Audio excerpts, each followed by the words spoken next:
Meu nome é Bianca, tenho 29 anos e sempre sonhei em ser mãe. Desde pequena, brincava de cuidar, de embalar bonecas, de chamar cada uma de meu bebê. Quando conheci o Gustavo, achei que tinha encontrado o homem certo para dividir esse sonho. Nos conhecemos quando eu tinha 22 e ele, 26. Nos vimos pela primeira vez numa farmácia, onde eu trabalhava. Ele foi comprar um remédio pro avô, ficou conversando, e no dia seguinte voltou, sem receita nenhuma, só para me ver. Dizia que gostava do meu sorriso. Era um homem de fala doce, olhares intensos e promessas grandes. Trabalhava como técnico em informática, ganhava bem, e falava como se fosse abrir a própria loja em breve. Eu, com meu salário apertado, me sentia segura do lado dele. Começamos a namorar, e logo ele me convenceu a ir morar com ele. Por que pagar 2 aluguéis se podemos construir algo juntos? Dizia, com convicção. No começo era um sonho. Ele preparava café, fazia planos de viagem, dizia que queria 3 filhos.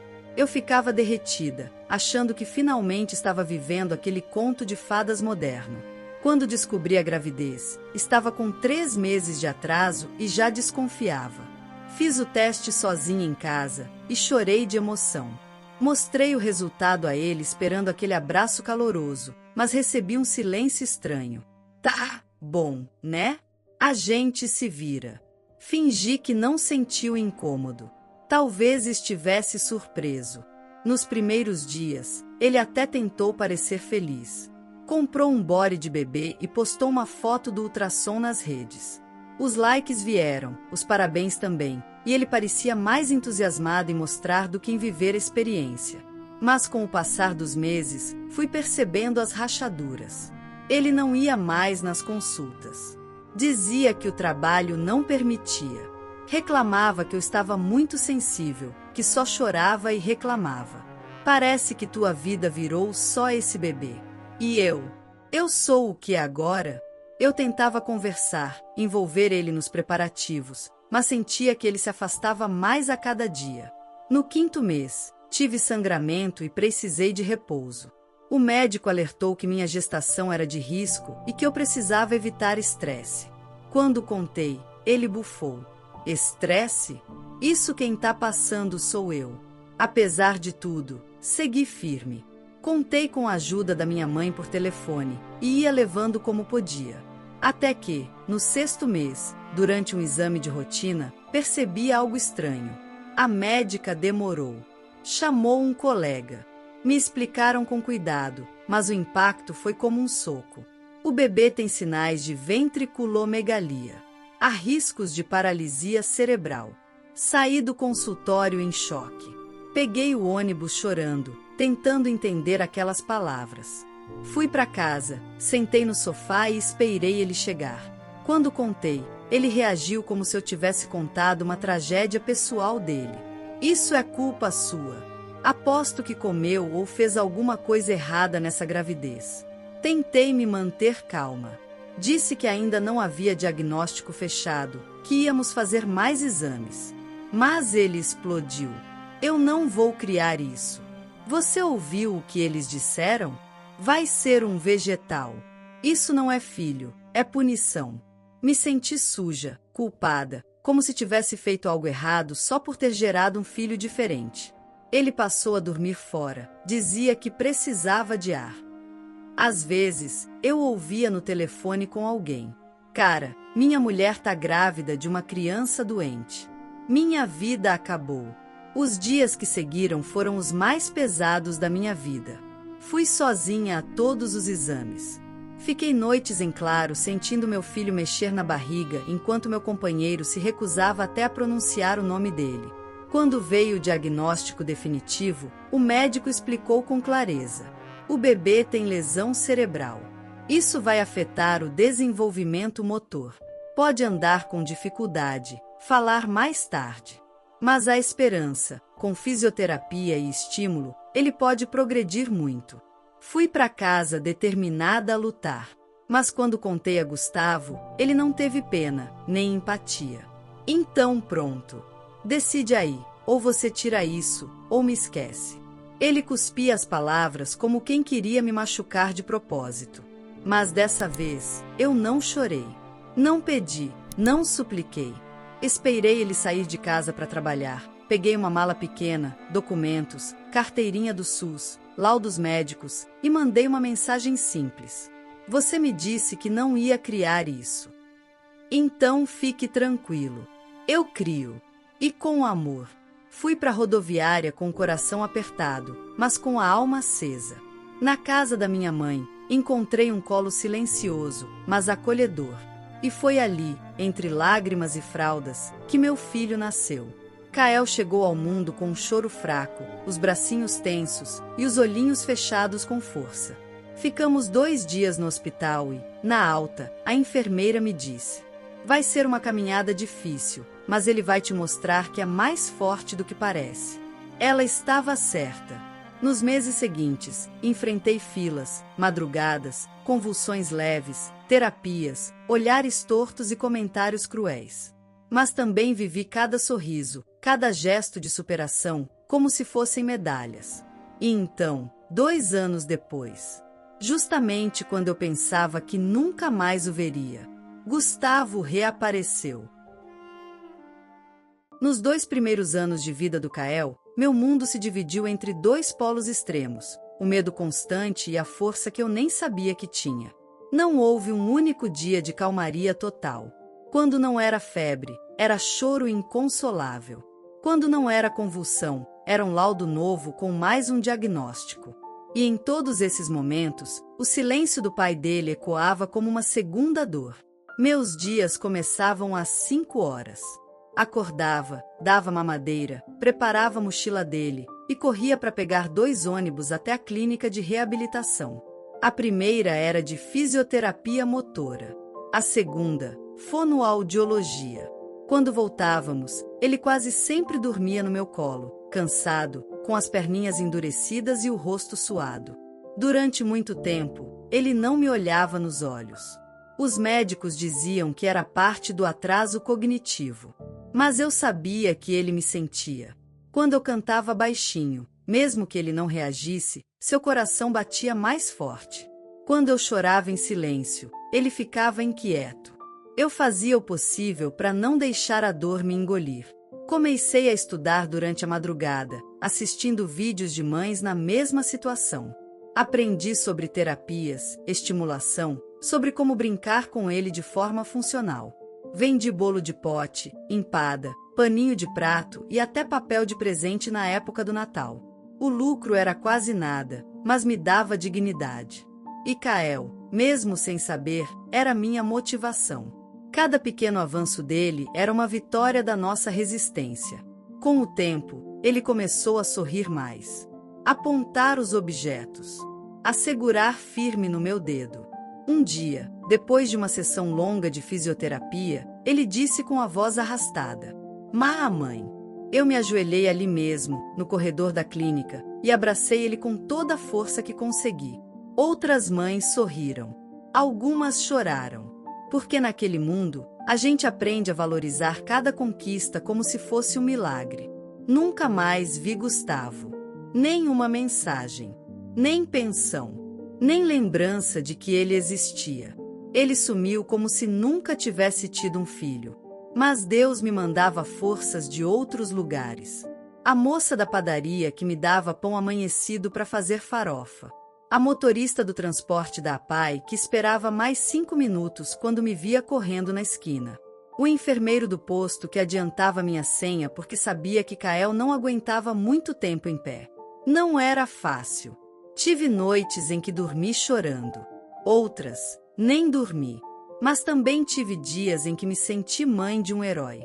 Com quase 2 anos, Kael começou a tentar dar passos com apoio. Ganhamos um andador doado por uma igreja. Ele chamava aquilo de minha moto. Mamãe, eu vou correr, dizia, batendo o pé no chão, animado. Nesse período, me aproximei mais de uma ONG local que fazia eventos de inclusão. As mães se organizavam, levavam os filhos para rodas de conversa, oficinas e pequenas apresentações. Foi onde Kael começou a interagir com outras crianças com deficiência, e ali, floresceu. Ele se tornava um menino cheio de luz. Ainda falava pouco, mas sorria muito. Sabia o nome das cores, dos bichos e até imitava o som dos passarinhos. Em uma dessas atividades, uma pedagoga da ONG me chamou de lado. Bianca, você já pensou em colocar o Kael numa escola regular? Ele tem um potencial lindo. Aquilo me assustou no começo. Eu não queria expor meu filho a mais julgamentos. Mas ela insistiu. Vamos juntas. Você não vai estar sozinha. E assim, iniciamos o processo de matrícula dele em uma creche inclusiva da rede pública. Fizemos reuniões, levamos relatórios médicos, mostramos laudos e vídeos dele interagindo. E conseguimos. Na primeira semana, fiquei sentada na calçada da escola. Não conseguia ir embora. Achava que a qualquer momento iam me chamar para dizer que ele chorava, que não se adaptou, que não deu certo. Mas não. Kael surpreendeu a todos. Não apenas se adaptou, como conquistou os professores. Participava das rodinhas de leitura, ajudava os colegas que também tinham limitações, e sempre terminava as atividades com um sorriso largo no rosto. Foi nessa mesma creche, no final de ano letivo, que a coordenadora me procurou. Bianca, vamos fazer uma apresentação de Natal. E queremos que Kael leve a estrela até o topo da árvore do palco. Ele pode? Meu coração gelou. Ele quer. E eu acho que ele consegue. Durante os ensaios, eu levava todos os dias e ficava do lado de fora, ouvindo os passos. Às vezes ele caía. Às vezes ria. Às vezes chorava. Mas nunca desistia. E foi na véspera do evento que tudo mudou. Estava voltando com Kael para casa, depois de um ensaio, quando um carro preto estacionou do outro lado da rua. Uma buzina. Um aceno. Era Gustavo. 2 anos sem uma palavra. E ali estava ele, como se nada tivesse acontecido. Estava mais magro, com barba por fazer. Desceu do carro devagar e se aproximou. Bianca, você tá bem? Eu vi umas fotos. Eu queria saber do Kael. Meu sangue gelou. Kael se escondeu atrás da minha perna. Quem é, mamãe? Olhei nos olhos do homem que me abandonou grávida, que rejeitou o filho, que me chamou de amaldiçoada, de responsável pelo destino dele. Esse moço, filho? Esse moço você vai conhecer direito amanhã. E vai entender que nem todo mundo merece ficar. Gustavo me olhou, confuso. Amanhã? Isso mesmo. Vá à apresentação de Natal. A escola é pública, a entrada é livre. Aí você vai ver quem é seu filho. Virei de costas e fui embora.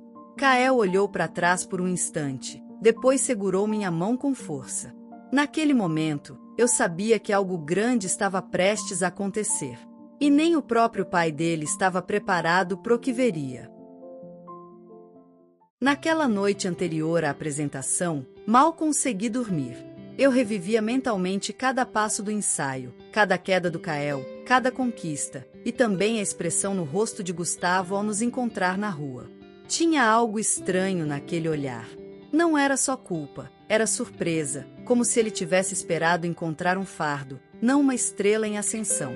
Acordamos antes do despertador.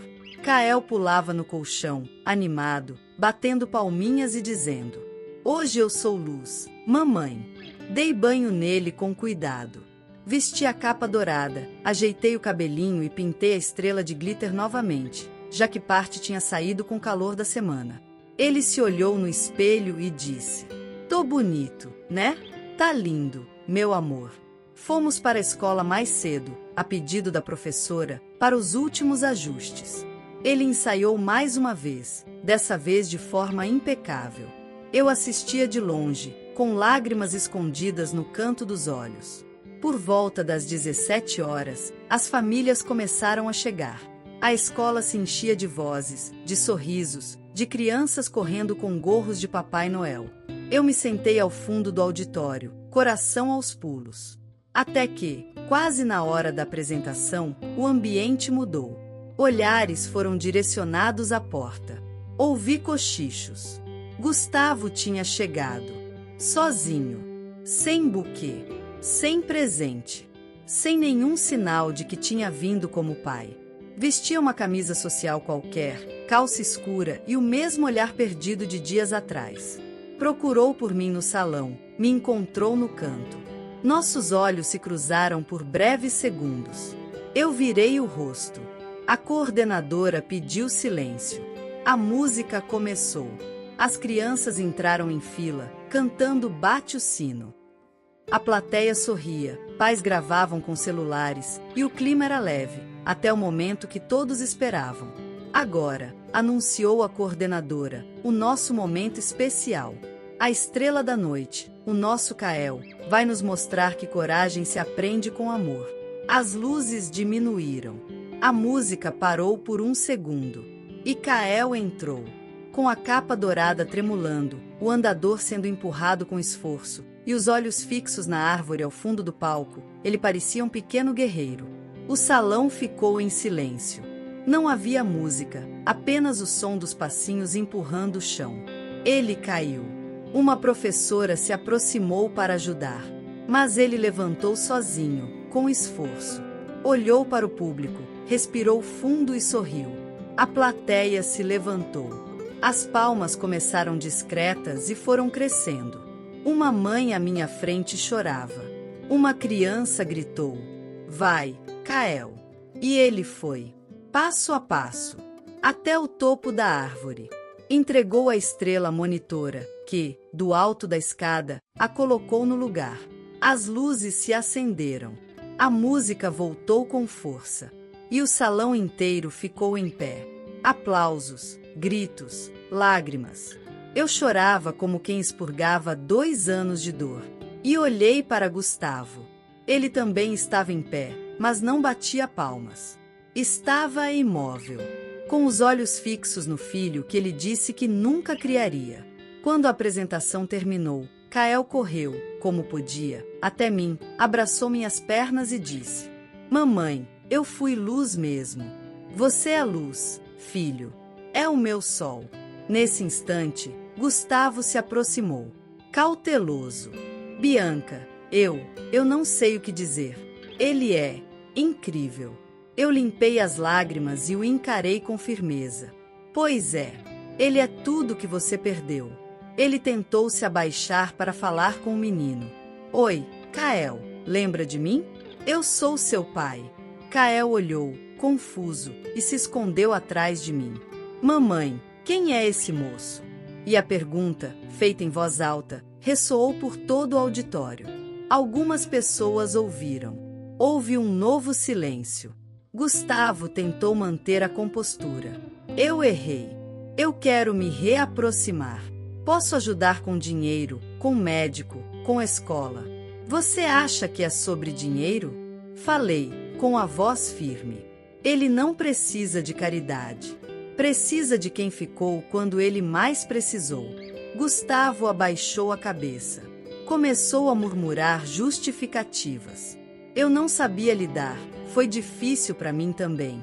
Foi então que a diretora da escola, que assistira tudo, se aproximou. "Gustavo, não é difícil criar um filho com deficiência. Difícil é abandonar. Difícil é olhar no espelho depois." Ele tentou argumentar de novo, mas uma senhora da fileira ao lado, mãe de outra criança, interrompeu. "Você teve 2 anos para ser pai. Hoje, você é só espectador." As palavras o atingiram em cheio. Ele deu 2 passos para trás. "Eu só queria fazer parte disso." "Você não pode fazer parte de um espetáculo que nunca ajudou a ensaiar", respondi. Ele abaixou os olhos. Não insistiu. Apenas saiu, sem dizer mais nada. Kael me puxou pelo braço. "Vamos embora, mamãe? Tô cansado." Segurei sua mão com carinho. "Vamos, meu amor." Mas olha só. Apontamos para a árvore iluminada com a estrela no topo. "Aquela estrela ali é sua." Saímos do salão ovacionados. Algumas pessoas vieram me abraçar, outras apertaram minha mão. Uma mãe me entregou uma cartinha dizendo que minha história tinha mudado a dela. Naquela noite, deitei com Kael em casa e ele dormiu sorrindo. E eu dormi em paz. Porque o homem que me abandonou rejeitou o próprio filho e disse: não vou criar isso. Viu, com os próprios olhos, que isso era o melhor de nós dois. Mas só eu tive coragem de ficar. E foi por isso que ele perdeu. A história de hoje chegou ao fim. E se você quiser mudar a sua história através de deliciosos brigadeiros gourmets, os tornando sua fonte de renda extra, ou até mesmo principal, adquira agora seu livro digital, que chegará no seu e-mail com mais de 80 receitas de brigadeiros por um preço ridiculamente barato. Você ainda ganha bônus sensacionais como planilha mágica de precificação, receitas bônus de outros doces e muito mais. E se não quiser fazer renda com seus brigadeiros, você pode simplesmente deixar seus amigos e familiares apaixonados por essas gostosuras. Clica no link da descrição ou do primeiro comentário desse vídeo e reserve agora seu livro digital. E não se esqueça de comentar qual lição você tirou dessa história. Também deixe um like no vídeo e se inscreva para não perder os próximos vídeos. Tchauzinho!